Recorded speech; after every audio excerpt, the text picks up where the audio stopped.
Welcome to Naruto x Azula, Part 1, where two worlds collide in a blaze of blue flames.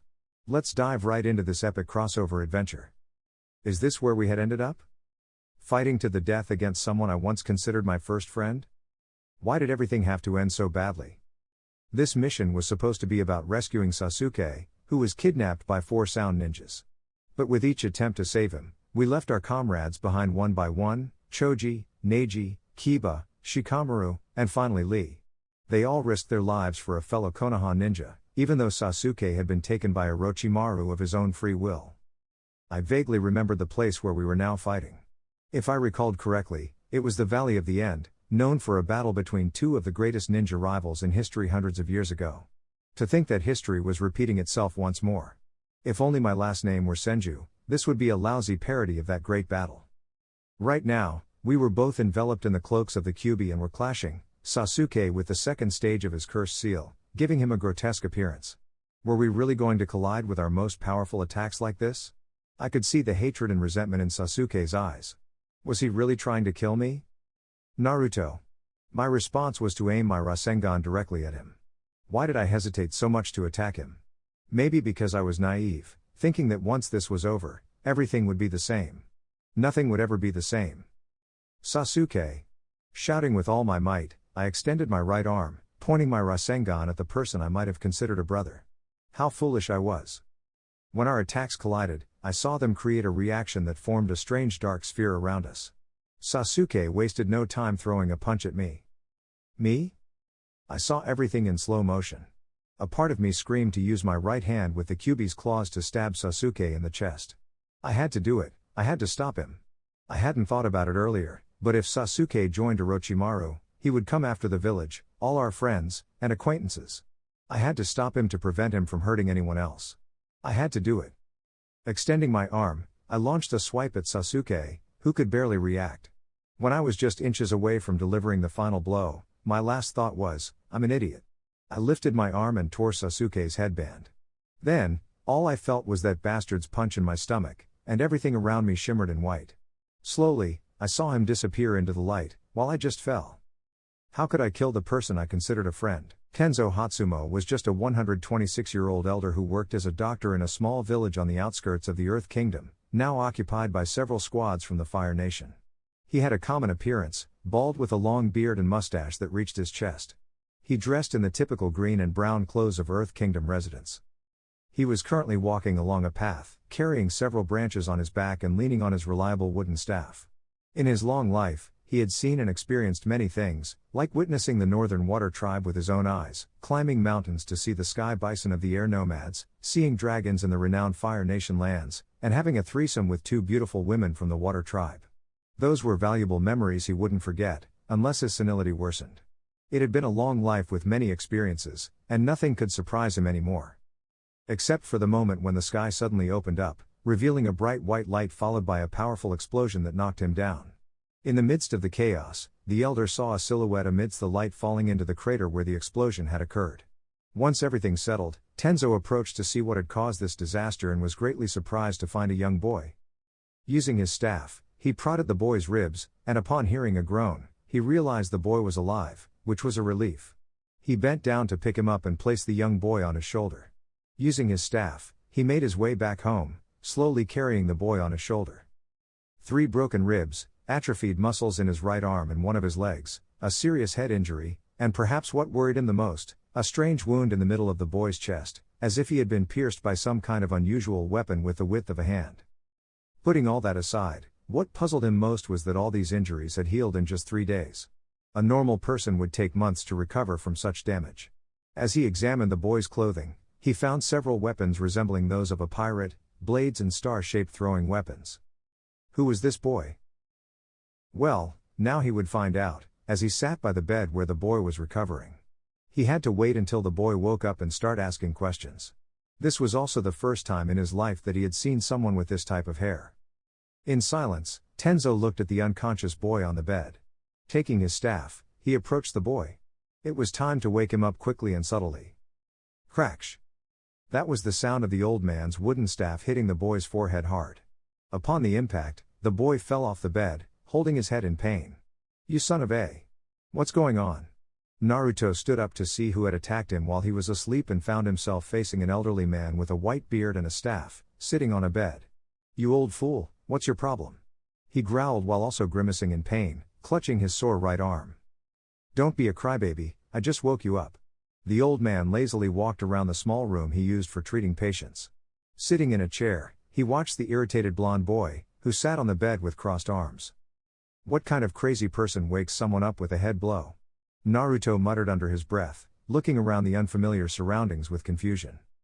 "My parents used to do it," Tenzo responded with a mocking smile. He looked curiously at the boy, who didn't seem concerned or frightened about being in an unfamiliar place with a stranger, even in his condition. "Will you tell me who you are?"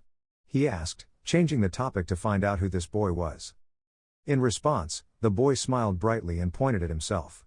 "Remember this name, old man, I'm Uzumaki Naruto, the future Hokage of the Leaf Village, Databayo." He grinned and directed his finger at the elderly doctor. Kenzo, unimpressed, took his staff again and gave Naruto another tap on the head, making the blonde hold his forehead in pain once more. "Quit it, old man!" Naruto exclaimed, tossing the staff to the other side of the room and still nursing his aching head. "Stop calling me an old man, you disrespectful brat. My name is Tenzo Hatsumo. Now, could you explain to me why I found you half dead in a crater where there was a flash of light?" Kenzo asked, already losing his patience with the loudmouthed boy. "Me? No, another brat with the same stupid look as you." That response caused a vein to throb on Naruto's forehead, and he tried to calm down to avoid attacking the grumpy old man. After taking a deep breath, the shinobi calmed down and thought for a moment. "Well, the last thing I remember is helping Uro-sanin bring Oba-chan back to the village. Once we got there, she helped Kakashi-sensei and the team recover." Furrowing his brow, he rubbed his chin thoughtfully. Strangely, everything after that became blurry. "Well, I guess that's it." Confused, he could only scratch his head, all under Tenzo's stern gaze. "It seems you have a mild case of amnesia, as I suspected. Since when did you forget? Some people can forget years of their lives, while others only forget recent events from a few weeks ago." Letting out a sigh, the elderly Earth Kingdom medic rubbed his beard thoughtfully as he watched the boy getting dressed in the tattered and mended clothes. Although they were worn and patched up, Tenzo had managed to sew them together to keep them in one piece. "All right, old man, thanks for your help, but can you tell me where Konoha is?" Naruto asked once he was dressed. He took his headband and tied it firmly around his forehead. Konoha? For the first time in a long while, Naruto felt lost and fearful about where he might be. Officially, he was screwed. Not only was he in a continent or world he didn't know, but he was also caught up in a war.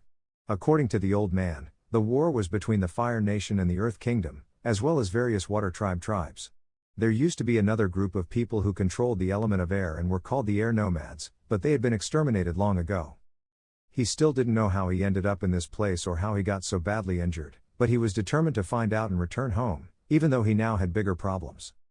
"Thank you for your purchase." Naruto was now working in the old man's store, selling medicine and basic food items. It turned out that the treatment he received to heal his injuries wasn't cheap, and he had to work since he couldn't pay his bill. But it wasn't too bad. "Hello." The next customer to approach was a lovely girl with brown hair and dark eyes. She had a slender figure, and her clothing and posture suggested that she was the daughter of someone important. "Welcome to Hatsumo's store. What do you need?" Smiling as always, Naruto attended to his next customer. Currently, he was wearing a white apron over his orange clothing, which had been mostly repaired by Tenzo. However, he would have to buy new clothes soon. "Just the usual, please, Naruto." The 17-year-old girl smiled, looking with admiration at Naruto's blonde hair and the cute whisker marks on his cheeks, which made her want to touch or squeeze them. At least that's what the teenager thought. This is the 6th time this week you've bought groceries and medicine. Is everything okay?"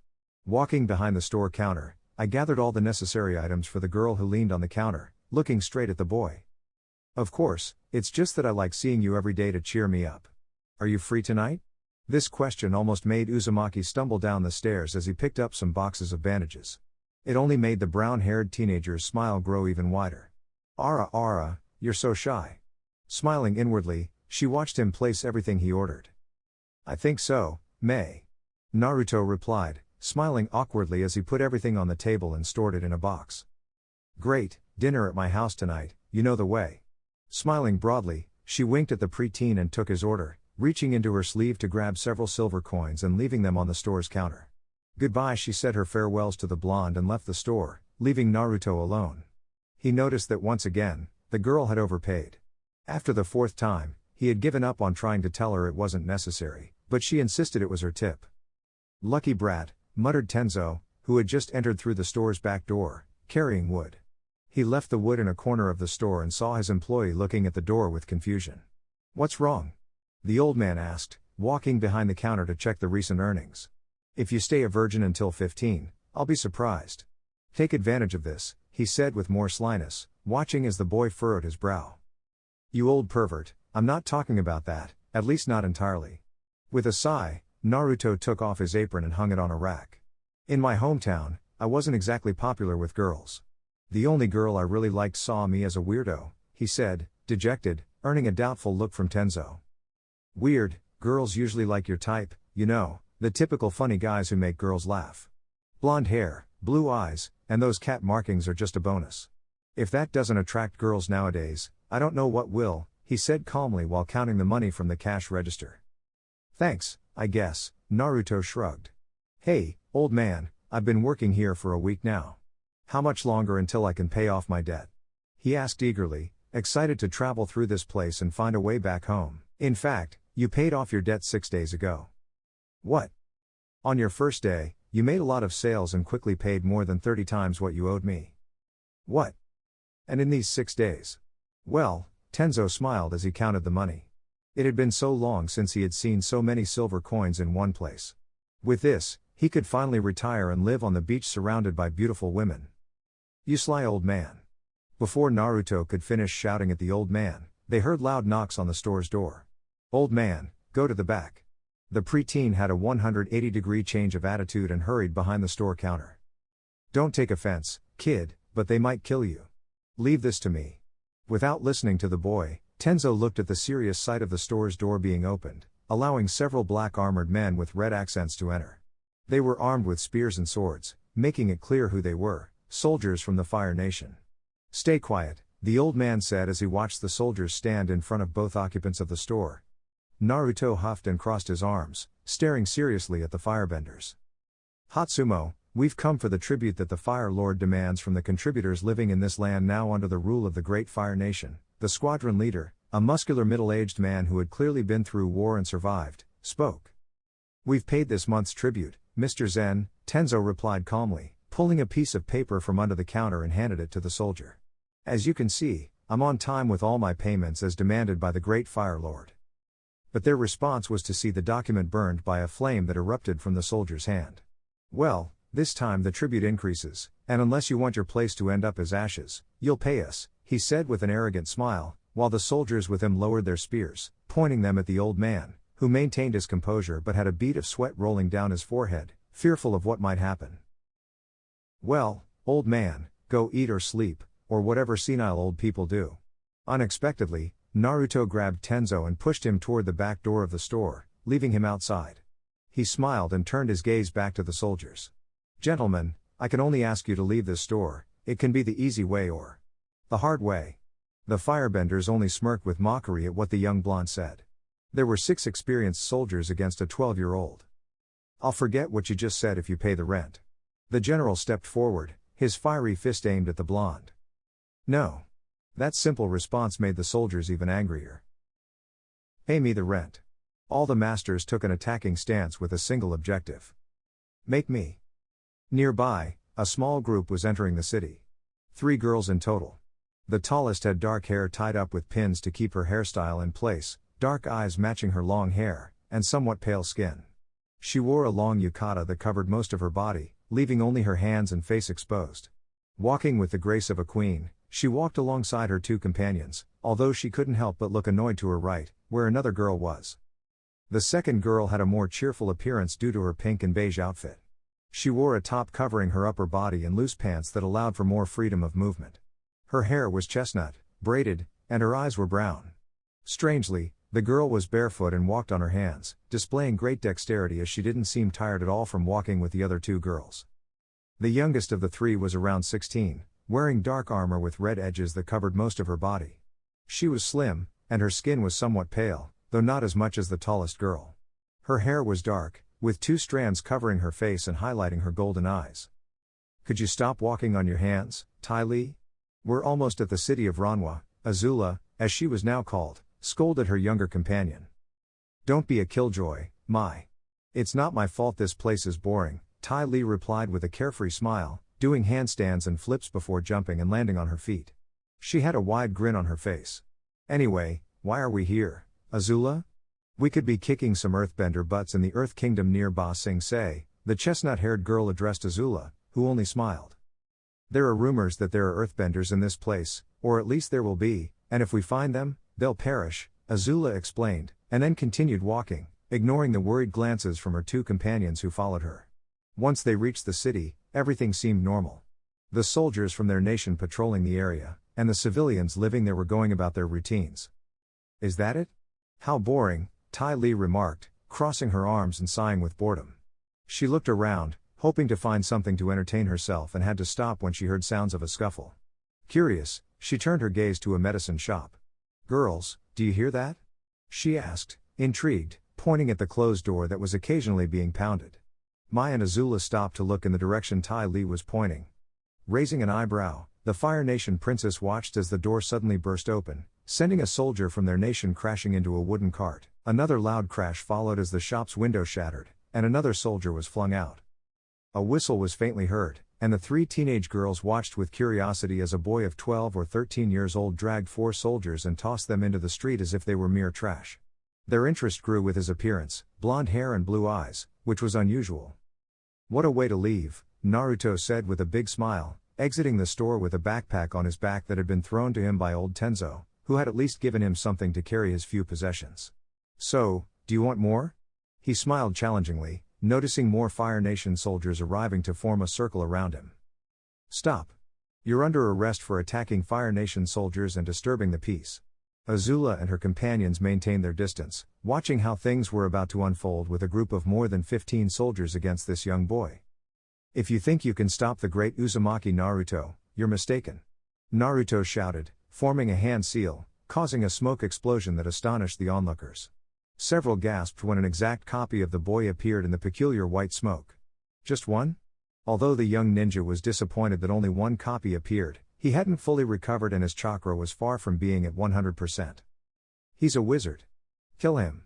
It seemed like the soldiers panicked upon seeing this and didn't hesitate to attack. Did you see that? He made an identical twin appear out of nowhere. It's amazing. From a safe distance, Ty Lee watched with enthusiasm, considering it a great magic trick or at least the best she'd seen so far. Do you think it's actual magic? Mai asked Azula with a serious expression as they both kept their eyes on how their men were about to attack the 2 blondes. Arg! The first soldier fell when one of the boys threw himself at him, delivering a headbutt to his stomach that knocked the wind out of him and knocked him out. But their actions didn't stop there. The 2 blondes launched attacks against the remaining soldiers with their bare hands. 2 soldiers tried to bend fire at one of them, but the boys were swift, and before they knew it, they were knocked down by a series of kicks that dented their helmets. One by one, the soldiers fell due to the savage attacks from both boys, who cooperated to take them down. Enough.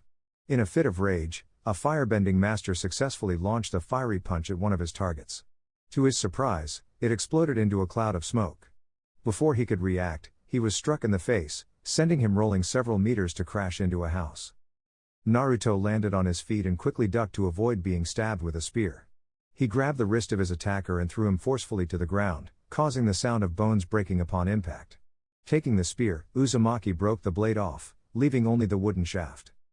Using his makeshift bow staff, Naruto leapt and spun, avoiding strikes and fire attacks from the remaining 5 soldiers. With a jump of at least 6 meters, he landed in the midst of the firebenders. Using the wooden staff, he performed a full 360-degree spin, striking the remaining soldiers. Once he saw all his attackers lying on the ground, Naruto sighed in relief. Phew, not bad, I've still got it, he said, smiling, and twirled the burnt stick, only to have it incinerated by a blaze of blue fire. Confused, Naruto looked at the 3 girls who were older than him and just a few meters away. Seeing the fire enveloping the armored girl's fist, he swallowed hard. Hello. He greeted awkwardly, dropping his burnt stick. It seems you have competition, Ty Lee. I've never seen anyone use their fists so effectively, Azula commented, raising a hand to her chin as she observed the blonde boy. Better than me? We'll see about that. Ty Lee replied with a challenging fire in her eyes, striking a strange fighting pose by standing on one leg and bending the other while keeping her arms close to her body with her fingers extended. Be cautious, he's dangerous, Mai warned, not losing her cold demeanor, as she pulled several throwing knives from her kimono sleeves and took a throwing stance. Wow. Wow. Time out. Naruto took a few steps back, smiling nervously. I was just defending myself against those guys. I have nothing against you, he tried to explain, but he only received a dangerous smile from Azula, and her fists were enveloped in blue fire. Perhaps, but it's been a while since I've had a good challenge, and you're perfect, Azula declared, taking a step forward and preparing for battle, with her friends following suit. Well. You forced me to use my secret weapon. Naruto adopted a more ominous expression as he clasped his hands together to form hand seals. The girls tensed up and remained alert. Allow me to introduce my ultimate technique. With those words, a powerful explosion of smoke and air erupted, momentarily blinding the teenage girls. Eh? All of them watched alert as the smoke slowly dissipated, only to see that the boy had vanished, revealing something entirely different.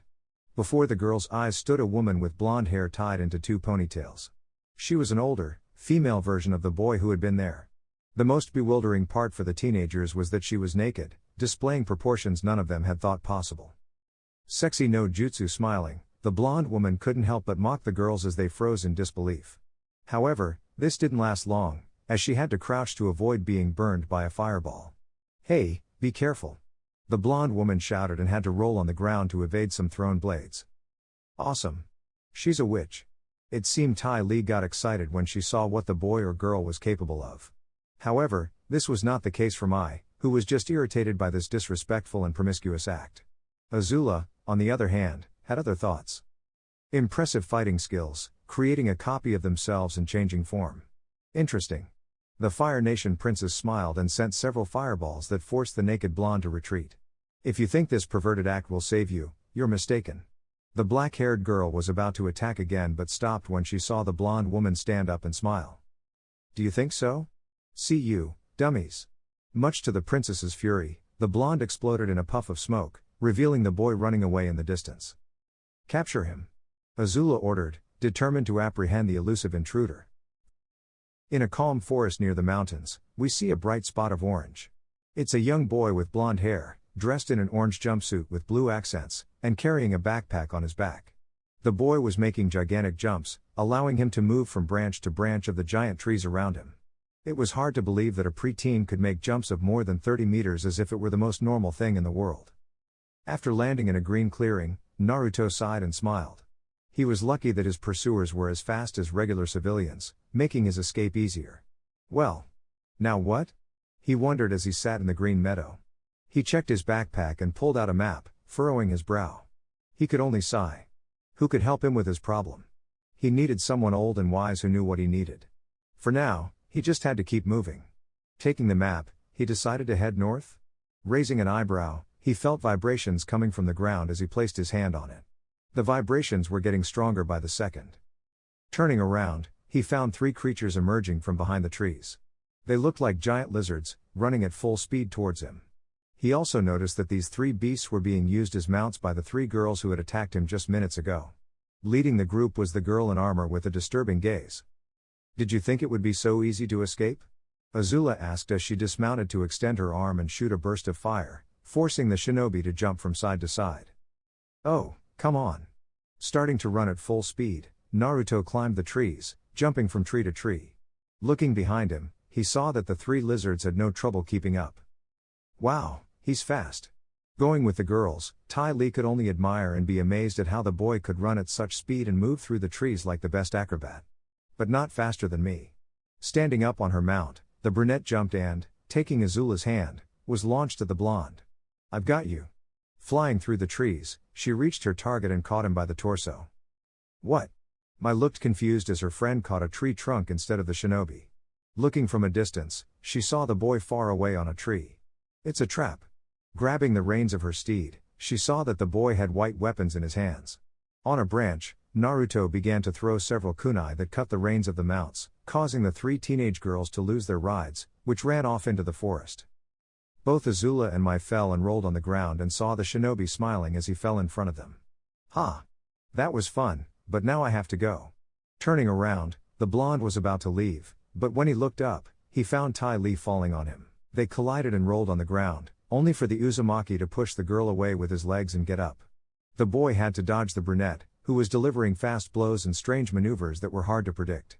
Darn, her style is somewhat like Neiji's, were the thoughts of the shinobi as he crouched to avoid another blow. Now I've got you. Smiling, Ty Lee delivered a blow to her opponent's right arm. When she was about to attack again, she had to shield herself from a kick that made her fall backward next to her friends.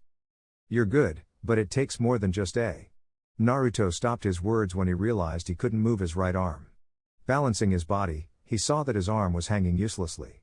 Oh. This isn't permanent, is it?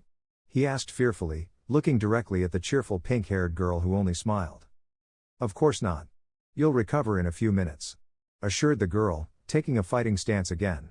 Meanwhile, Azula and Mai followed her example, and both sides prepared for the fight. Mai, from her sleeves, pulled out several knives and threw them at the boy, who took out a kunai from his back pocket and deflected all the projectiles that were coming at him. Smiling challengingly, the tall raven-haired girl pulled out more knives from her sleeves and threw them with more force. However, the blonde, with his one good arm, deflected all the weapons and, with a twist, threw his kunai, forcing the Fire Nation teenager to duck and allowing the weapon thrown at her to cut only a few strands of her hair. I don't want to fight, but you're leaving me no choice, Naruto sighed and felt the sensation returning to his arm. He had to be careful with the crazy pink-haired girl since just touching his arm had caused him to lose mobility. The tallest of the group was skilled with knives, and if he let his guard down, she might take advantage to attack. Finally, there was the apparent leader of the group, who seemed to be the most dangerous of the three. Your only option is to surrender to us, Azula said arrogantly, taking an attacking stance and looking straight at the boy. He was elusive and fast, but it seemed that he had finally decided to fight. What would be the fun in that? Naruto asked with a challenging smile, finally regaining the use of his right arm. He reached into his back pocket, pulled out a purple sphere, and tossed it to the ground. A cloud of smoke rose, and the girls got on guard. Mai was the first to receive a blow to her cheek that knocked her to the ground. When she got up, all she saw was smoke. Grumbling with frustration, she pulled out two knives and, upon spotting a silhouette, threw her weapons. Hey, be careful. She heard Ty Lee's angry shout, but she could barely react in time to dodge the flying weapons. In her carelessness, a wire wrapped around her feet and dragged her into the smoke away from her companions, who approached back to back. Azula saw a silhouette in the smoke and was about to shoot a fireball when she realized the silhouette belonged to Ty Lee. Girls, that boy went that way. The brunette yelled, pointing in a random direction, causing the Fire Nation teenagers to head in that direction. However, they found Ty Lee hanging upside down from a thin wire tied to a tree branch. Girls, it's a trap. The circus girl's warning came too late, as the other Ty Lee grabbed Mai, who was the closest, and slammed her to the ground, immobilizing her arm with a lock. As for Azula, she watched in fascination as an explosion of smoke revealed a smiling blonde boy. If you move, I'll break her arm, the Uzumaki said, losing his smile and becoming more serious as he tightened his grip on his hostage, pressing her head against the grass. Oh, really? Azula smiled evilly, made a turn, and a sheet of fire shot out from her foot, heading straight for the shinobi, who was forced to let go of Mai and move out of the way of the attack. I don't see you having the guts to do that, you're just a kid, she said, launching an attack against her target in a rain of punches with fire flares. Naruto had to stay on the defensive, dodging the girl's attacks. Seeing her chance, Mai got up and threw a knife that cut the wire holding her friend, while both of them regained their composure. A battle unfolded between Azula and Naruto, where the blonde had to stay on the defensive, avoiding the golden-eyed girl's attacks. Taking some distance with a big jump, Naruto landed on a branch, glaring at the Fire Nation princess. You could have hurt your friend just to catch me. Don't you think you're overdoing it? The shinobi asked, feeling irritated as he watched the teenager only put on a mocking smile. In a battle, the last thing you should worry about is your allies. The only thing that matters is winning. You should know that. I can see this isn't your first battle, right? She returned the question, took a few steps, and leaned to shoot a strong fire stream that burned the tree where her target was, forcing him to come down. Who taught you that nonsense? He asked, annoyed, only to see the three girls on guard. My father, Azula replied. With that said, her hands were covered in fire, and both her hunting companions pointed at their prey, too. Well, he's an idiot, and as a consequence, so are you. Both Ty Lee and my exchanged worried looks and took a few steps back from the Fire Nation princess, who had a grim look. How dare you? Clenching her teeth with fury, Azula watched as the kid insulted her father's teachings. No one insulted her father and lived to tell the tale. I thought this fight was silly, but now I see it's a waste of time. Crossing his arms, Naruto saw the futility of the situation. He initially thought it would be fun to fight her, but with the girl's words, he felt a bitter taste in his mouth. I won't bother fighting you. You're not worth it. Turning his back, he began to walk, knowing that without their lizards, those girls couldn't keep up with his pace. Ty Lee watched as Azula's fists shook uncontrollably, and small lightning bolts began to form. Azula, no. Her shout came too late as the Fire Nation princess extended her right hand, and a blue lightning bolt shot out, causing a deafening boom when it broke the speed of sound and hit Naruto in the back. Naruto could only feel a painful jolt, and then everything went dark.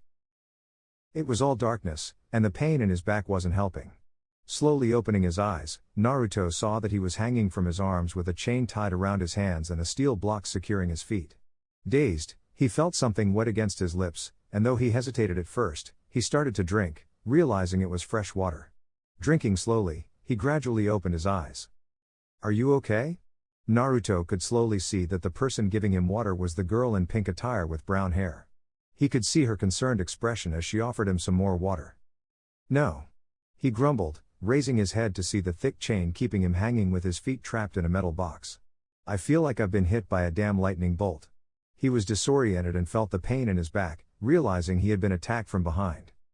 It was something like that, Ty Lee said with an awkward smile, taking a few steps back, allowing Naruto to see that he wasn't in a cell but in some sort of room. There was a bed, a wardrobe, and a bookshelf with several books. Dazed, he heard the door slam open. You never cease to amaze me. You're the first one to survive my most powerful attack, Azula said as she entered the room. She was accompanied by Mai. Ty Lee concealed the water container to feign ignorance, which only earned her a sigh from Azula. You can thank Ty Lee for noticing that you were still breathing, or we would have left you lying in that place. You would have, Naruto grumbled, now fully regaining his senses. He could see that he was only wearing his pants and nothing else. Frowning, he looked up at Azula, who was holding his headband. Maybe I would have. This is important, isn't it? Azula asked maliciously as she looked at the headband in her hands. However, she dropped it and stepped on it with her foot. Allow me to introduce myself. I'm Azula. She nodded toward one of her companions. This is Mai. Mai remained expressionless, her eyes fixed on the shinobi hanging from the chains. And finally, Ty Lee. She introduced the last member of their group, who greeted the shinobi with a smile. Uzumaki Naruto. Naruto responded, looking up at the chains. It would be impossible to break them in his current state. He then glared at his captors. Very well, now that we've been introduced. You're going to tell me everything you know. What are you? How do you perform those tricks? And whose side are you on? Azula inquired as she walked around her prisoner. Naruto just lowered his head to look at the floor. I have a question. What kind of girl has chains hanging in her room? And you called me a pervert? He asked, mocking her, which only earned him a furious glare from Azula. She covered her hand with fire and brought it closer to Naruto's chest, making him feel a painful heat. Pausing for a few seconds, Azula kept her hand against the boy's chest. You know, I respect power and strength, and you have both without a doubt. Not only did you take down a convoy of soldiers from my ranks barehanded, but you also gave us a hard time, which rarely happens. I don't know if I should be excited or angry. Using her nails, she slowly dug them into Naruto's chest, causing him to grimace in pain. Ty Lee was about to say something, but Mai took her by the shoulder to keep her silent. You're one of the most annoying people I've ever met, Mai sighed with frustration. She separated from the shinobi and crossed her arms, watching him defiantly. I'd like to kill you, but you're someone special, and it would be a waste. Would you be interested in fighting for our cause? This question even surprised Ty Lee and Mai, who exchanged puzzled glances. Your cause? Naruto countered, looking up at Azula, who had paused in front of him. You should know that the Fire Nation is at war with the other three nations. Do you know why? It's because it's time for one nation to take the lead and rule the others. It's time for the old world to burn, and from its ashes, a new world will rise. Led by us, of course, Azula explained with a smile. Naruto could only return a furious gaze. A better world? Naruto shook his head, speaking honestly. I don't know what it's like to be in a war. I haven't even dared to kill anyone. I'm an idiot and sometimes naive. But I know that destroying other villages just to have control is wrong. I'm not interested in your cause. You're right. You're an idiot and naive. It's a shame because you're strong and have the potential to be who knows what, even to marry me. Every empress deserves at least the most powerful man of all, Azula said, shaking her head with frustration. Naruto's provocation seemed to be getting on her nerves. She approached the shinobi, her hot breath brushing against his ear. I can even say that you're cute. She whispered that phrase, making Naruto smile just to annoy her. Let's see if being locked up for a few weeks without food or water makes you reconsider my proposal, Azula said, sighing as she crossed her arms. In the meantime, I'll keep this. She picked up Naruto's headband and tied it around her neck. Naruto frowned and lowered his head as he saw several soldiers entering the room. Hai Li, looking uncertain, glanced at the shinobi. He had been fun and cheerful, and he didn't deserve this treatment. She furrowed her brow and felt Mai's intense gaze on her back. I'm sorry, she apologized to Naruto, then left the room, accompanied by the older teenager, allowing the soldiers to begin releasing the blonde boy so they could take him to the dungeon. Do anything suspicious, and we'll cut your throat, threatened one of the firebending masters, pointing his spear at Naruto's throat. A voice declared that everything was ready, and the soldiers were about to take him out of the room. However, the pre-adolescent had other plans. With a swift 360-degree spin, Naruto struck the soldiers with the heavy shackles and, without thinking, sprinted to the nearest window, breaking the glass with a jump. As he went out, he realized he was in a tower more than 50 meters high, surrounded by massive walls. In simple terms, he was inside a Fire Nation fortress. Starting to fall from the top of the tower, Naruto managed to have his feet touch the brick wall and used chakra to cling to it, descending rapidly. After a few seconds, he jumped, finally landing on solid ground, just in time to hear an alarm bell ringing. The prisoner is escaping, shouted one of the many firebending masters running through the fortress, searching for the escapee who was thinking frantically. His hands were separated by the thick steel shackles that he couldn't break with brute strength alone. Looking in all directions, Naruto had only one thing on his mind: escape. Running at full speed, he evaded arrows and spears aimed at him. Arg! Darn it! He cursed loudly when he felt an arrow burying itself into his back. Without stopping, he reached the first wall and, glancing back, saw that over 50 soldiers were pursuing him. But what? He muttered in disbelief as he ran. His pursuers, however, halted when they saw the boy running horizontally on the wall, as if it were the ground. Archers, aim for his legs. The princess wants him alive. With that order, several archers stepped forward, taking aim. Fortunately for Naruto, he reached a guard tower before being riddled with arrows. However, there were at least 5 soldiers waiting inside the tower. Halt! 3 of them didn't hesitate to launch large fire blasts, causing Naruto to leap and stick to the ceiling. He then dropped onto one of the firebending masters, pushing him to a great fall. Twisting, he delivered an improvised kick that knocked another opponent down, but he couldn't prevent a fire blast from hitting his right arm. Naruto grunted and glared at the one responsible for the attack. With a jump, he kicked him with both feet, sending the soldier plummeting from the tower. Escaping the tower, Naruto fell to the ground and rolled before getting back on his feet and running into the forest surrounding the fortress. Finally, everything calmed down when the boy disappeared into the forest, or so the soldiers thought. However, in the main tower of the fortress, a determined Azula stared out of the broken window as her prisoner escaped. She reached for her neck and took the bandana she had taken from the shinobi. A dangerous smile formed on her lips as she gently caressed the bandana.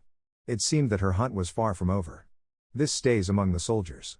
No one shall know that a child escaped from this place, Azula ordered, walking away from the window, with her 2 companions following closely. But, Princess, shouldn't your father know about this? This can't be kept hidden, argued one of the soldiers, trying to convince Princess Azula not to keep this information restricted to the fortress's soldiers. His response was a penetrating look from Azula.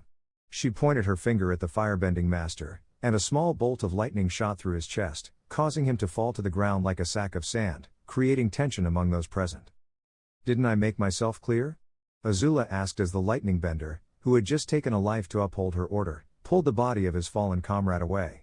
Hai Li and Mai, who had been watching the situation unfold with a mix of curiosity and concern, now realized the depth of their leader's determination. Your orders? Mai asked, breaking her silence, as she walked closer to Azula, who was playing with the stolen bandana. Our idealistic little friend, even though he's strong, he won't know how to cope with this war, Azula said, looking out of the broken window in the direction the shinobi had escaped to. We don't know his objective or where he's headed, but we'll find him sooner or later. We'll follow him anywhere in the world. Awesome! Ty Lee exclaimed, excited to be tracking Naruto. It was much better than being on the front lines of the earth or waterbending armies. She followed her leader with a big smile.